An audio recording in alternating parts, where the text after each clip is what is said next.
Bonsoir à tous et bienvenue en direct sur KTV. Nous sommes le vendredi 28 février et à la une de cette édition, 2 agents de la préfecture ont été victimes d'une violente agression ce matin à Trévani. Alors qu'elles circulaient en direction de Mamoudzou, elles ont été agressées dans leur véhicule. 6 individus les ont menacées à l'aide d'armes blanches avant de les dépouiller de leurs effets personnels. Sous le choc, les victimes et plusieurs agents du service des étrangers qui ont assisté à la scène ont décidé d'exercer leur droit de retrait. Ils demandent aux autorités d'assurer la sécurité sur le territoire. Un sujet signé Paul-Arthur Avit et Leslie Vimenet.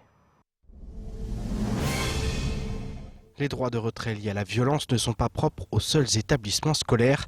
Ce matin, ce sont les agents du service des étrangers à la préfecture qui ont stoppé le travail pour dénoncer les violences subies par 2 de leurs collègues.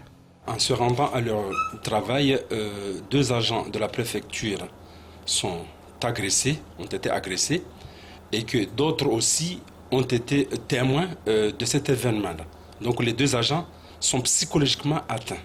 Si les agents ont décidé d'exercer ce droit de retrait, c'est qu'ils considèrent qu'il s'agit là d'un accident de trajet, à savoir un accident survenu sur l'itinéraire habituellement emprunté pour se rendre au travail. En cas d'ITT, c'est l'assurance maladie et l'employeur qui versent les indemnités à la victime. Dans la matinée, les agents ont pu rencontrer le secrétaire général de la préfecture. L'ensemble de ces agents de la préfecture se sont immédiatement réunis au sein de la préfecture en présence du secrétaire général. Et puis, nous, on a attiré son attention pour que des mesures immédiates soient prises pour que ce genre de pratiques ne se reproduisent pas. Et c'est de l'intérêt de tous les agents de Mayotte, de la population de Mayotte, que nous, on a fait ça. Parce que ce genre de pratiques, c'est tous les jours. Donc, notre souhait, notre objectif est que ce genre de pratiques ne se reproduisent pas, ces événements dramatiques ne se reproduisent pas, que la sécurité règne à Mayotte. Parmi les mesures souhaitées, les agents ont notamment réclamé la présence des forces de l'ordre aux heures de pointe sur les grands axes routiers. Quand il y a eu la situation de coupure de la route, on avait fait la même demande. Il y a eu des patrouilles le matin, parce que ce genre des événements, ça se fait le matin vers 5h, 4h. Donc il y avait eu des patrouilles qui étaient là, des patrouilles de police et gendarmerie qui étaient là. Et puis après, bon, ça s'est calmé. Déjà, c'est un début. S'ils mettent ça en place, s'il y a une présence permanente de la police et de la gendarmerie, je pense que ces genres de pratiques ne vont pas se reproduire. Ne plus voir se reproduire ce genre de violence, voilà le souhait de chacun, alors même que l'actualité ne cesse d'être marquée par une succession de faits divers. Et du côté de Kahani, des bandes cagoulées ont à nouveau semé le chaos aux abords et dans le lycée professionnel. Élèves et personnels ont dû se retrancher dans les classes pour ne pas subir le courroux de ces individus sans limite. Les forces de l'ordre ont eu bien du mal à ramener le calme et ont dû faire usage de nombreux gaz lacrymogènes. En ce dernier jour, avant les vacances scolaires, ce genre de scène était prévisible, mais reste toujours autant hors de contrôle des autorités. Au montage, Leslie Vimenet. Des scènes de guérilla urbaine aux abords du lycée de Kahani. Ces images ont un air de déjà-vu et ont pourtant été tournées ce matin. Lors de la matinale, nous recevions l'ancien porte-parole du Grand Cadi, Kaweni Tsunzu Kahani Dzumonier. Pour lui, une partie de la jeunesse est révoltée en raison notamment des conditions de vie d'extrême précarité dans lesquelles certains évoluent. Quand vous regardez les images des casses de Somako, hein, les gens qui se sont pris à quoi? À la luture, c'est des sacs de riz, c'est de la viande. Ils ont pris en principe de l'alimentaire. De l'alimentaire qu'on fait. Pas que, hein, mais beaucoup d'alimentaire. Bon, voilà. Et puis, auparavant, les gens qui étaient cambriolés, les jeunes qui entraient, moi j'étais une fois spectateur de cela. Les jeunes entrent, ils ouvrent les frigos, ce sont les frigos qui s'en prennent. Ouais. Ça veut dire qu'en fait il y a aussi une demande réellement donc d'équilibre physique, parce que le jeune l'a faim, parce que la sœur, etc. Donc en fait, quand je dis qu'en fait qu'on ne s'occupe pas, ce sont des enfants qui sont abandonnés. Et c'est de la révolte. Pourquoi nous? Pourquoi est-ce que nous sommes aujourd'hui complètement abandonnés? Et aujourd'hui, c'est encore plus fort. La précarité n'est pas le seul facteur qui peut expliquer ces comportements. En effet, les maux sont nombreux et profonds. Pour El Mamouni, la répression n'est pas la seule réponse à apporter et les représentants religieux ont également un important rôle à jouer. le fait de faire venir dans ce pays même des milliers de policiers, ça ne résoudra pas le problème. Parce que c'est dans la conscience. Les jeunes, en fait, ils défient. C'est de la défiance qu'il faut finalement. Donc, alors qu'en fait, en nous prenant correctement, en utilisant les valeurs qui sont les nôtres, en utilisant ces valeurs que ces jeunes ont dans leur fond intérieur, parce qu'ils les ont. Il suffit juste de raviver la flamme. Il suffit de raviver la flamme. Mais pour cela, il ne faut pas seulement dire qu'en fait, les religieux, les cadis, non, il faut leur donner le moyen. Il y a de la méthode qu'il faut en fait, de la méthodologie. L'impuissance est aujourd'hui à tous les étages pour faire face à ce fléau de la délinquance. Cependant, l'ancien porte-parole du Grand Cadi veut rester optimiste et lance ainsi un appel aux autorités. En 2014, j'avais alerté à l'explosion sociale. En fait, aujourd'hui, on est en train, en principe, de le vivre. Il est encore possible. Mais ça signifie quoi? Ça signifie qu'en fait, que l'homme religieux que nous sommes, ces valeurs que nous avons du patrimoine de notre pays, doivent être suivis, accompagnés de façon dynamique par les autorités. Il ne s'agit pas de dire « oui, allez les cadis, oui, les religieux, entrez ». Non. Il n'y a rien qui se fait d'une façon délibérée. Il faut surtout, aujourd'hui, il faut organiser. C'est une véritable bataille. Et pour cela, il faut que les cadis, il faut que les hommes religieux, il faut que ces grandes initiatives que nous avons soient effectivement accompagnées par le préfet, par l'État, par le département, en donnant les moyens pour que finalement on puisse effectivement s'attaquer à ce phénomène. Pour rappel, la grève générale de 2018 avait connu comme prémisse les manifestations contre la violence à Kahani. De quoi faire dire qu'il existe actuellement une inquiétante impression de déjà-vu. Et politique dans votre 19h. Ce soir, nous prenons la direction de Bandrélé. Zamimou Hamadi est la candidate du parti Les Républicains dans cette commune. Principale priorité, embellir Bandrélé afin de développer le tourisme. En effet, la commune de Bandrélé possède de nombreuses plages que la candidate veut exploiter au maximum.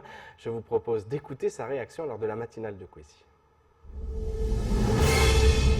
Donc nous, on va commencer vraiment dans un premier temps, c'est rendre la commune propre, les plages propres, pour conforter notre potentiel touristique. Tout commence par là.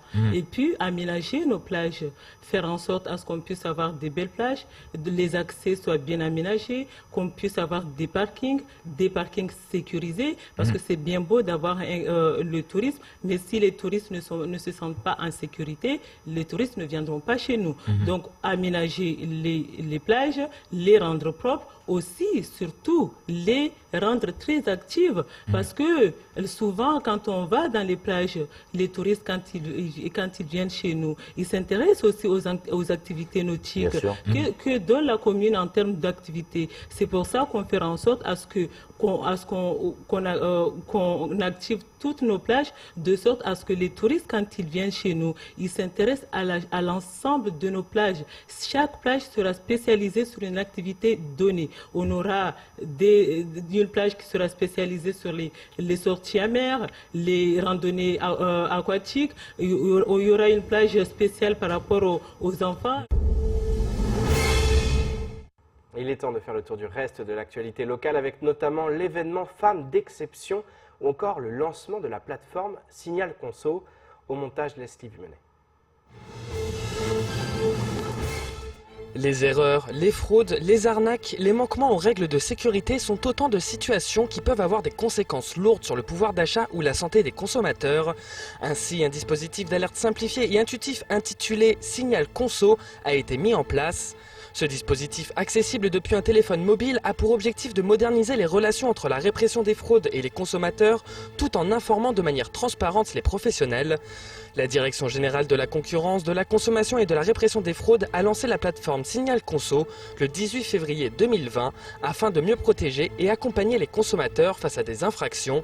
En 2019, la plateforme a généré plus de 60 000 visites. Plus de 3 000 signalements ont été enregistrés et concernent en grande majorité les problèmes de prix d'hygiène, de produits périmés et des litiges contractuels. 70% des entreprises ont apporté une réponse aux signalements reçus. Le 8 mars, la Journée internationale des droits des femmes met en avant la lutte pour les droits des femmes et notamment pour la réduction des inégalités par rapport aux hommes. La femme mahoraise a su prouver son engagement, son dévouement pour ses semblables ainsi que pour son île, notamment au travers du combat des chatouilleuses. À Mayotte, près de la moitié des créateurs d'entreprises sont des femmes. Dans le cadre de la convention de partenariat entre le département de Mayotte et la région Île-de-France, la délégation de Mayotte à Paris souhaite mettre en lumière les initiatives portées par les femmes mahoraises dans l'Hexagone avec la première édition de Femmes d'Exception. Cet événement, qui aura lieu au sein des locaux du Conseil régional d'Île-de-France, accueillera plusieurs figures mahoraises qui prendront la parole pour témoigner de leur parcours singulier, susceptible d'inspirer l'auditoire, de la façon dont elles ont su dépasser les obstacles et surtout proposer des actions pilotes à mettre en place pour promouvoir davantage leurs projets. Quelques jours après des saccages à Kaweni, consécutifs au décès d'un jeune homme dans des circonstances que la justice devra établir, au lendemain d'une agression à coups de marteau à Pamandzi, Mayotte est à nouveau secouée par une flambée de violence à Kahani ce 28 février et à Koungou, déplore le président du conseil départemental Sohibadim Ibrahim Ramadani. Selon lui, je cite, « La répétition de ces phénomènes de violence, d'incivilité ou d'exaction, dont les premières victimes sont les habitants et les salariés, n'est pas acceptable. Si ces violences ne sont pas propres à Mayotte, force est de constater qu'elles ont pris ces dernières semaines une tournure très inquiétante sur notre île. Une table ronde partenariale sous l'égide de l'État, de tous les acteurs allant de l'éducation à la justice en passant par les collectivités, pourrait être une piste à creuser très rapidement pour déboucher sur des solutions concrètes. Le président se dit prêt à s'associer à toute initiative collective que prendra l'État. On termine cette édition avec un mot de culture. Pour la première fois depuis 2008, une exposition d'art contemporain se déroule à Mayotte. Organisée par l'association Zagoma au sein des locaux de la MJC de Tsunzu 2, le vernissage de cette exposition a eu lieu cet après-midi. Une exposition ouverte au public, mais qui s'adresse également à la jeunesse mahoraise. Un reportage signé Paul Arthur Avit. Mettre en avant les artistes plasticiens de l'île et faire découvrir l'art contemporain à tous et en particulier aux plus jeunes dans un contexte d'absence de musée d'art, voilà le but de cette exposition. Une exposition organisée par l'association Zangoma, fondée en 2003, association dont le but initial était la préservation du patrimoine musical local. C'est une association qui a été créée en 2003, donc il y a 17 ans aujourd'hui, qui s'occupait initialement de la promotion des instruments de musique et de la musique traditionnelle de Mayotte. Et on avait une action notamment qui était portée sur la préservation des instruments de musique qui étaient en train de disparaître. Donc on a tout un parc des anciens instruments de musique, des instruments de musique classiques de notre région. En effet, avec l'industrialisation de l'île, beaucoup de coutumes locales sont vouées à disparaître sans l'action d'associations comme Zangoma. Une exposition qui se veut exceptionnelle. En effet, cela fait près de 12 ans qu'aucune autre exposition consacrée aux artistes contemporains ne s'est tenue à Mayotte. C'est la première fois depuis très longtemps qu'on réserve une exposition uniquement, exclusivement à des artistes, sans que ce soit adossé à des actions à l'égard des jeunes. Aujourd'hui, cette exposition, elle va pouvoir être vue par tous les publics. Évidemment, une préférence sera donnée aux élèves puisqu'il y a toute une organisation qui est mise en place pour leur permettre d'accéder avec les établissements, puisqu'on a un partenariat direct avec le rectorat. Mais ça ne leur est pas simplement réservé. Donc tout le monde pourra venir voir une exposition de cette nature, ce qui n'existe pas. En effet, aucune autre structure présente sur l'île n'existe pour l'exposition d'artistes contemporains. C'est la raison pour laquelle la MJC de Tsunzu 2 a été choisie. Cette exposition sera visible jusqu'au 28 avril 2020. Et c'est ainsi que s'achève cette édition. Merci de nous rester fidèles sur KTV. Vous retrouvez votre journal lundi dès 19h pour tout connaître de l'actualité locale. Excellent week-end sur Kwezi.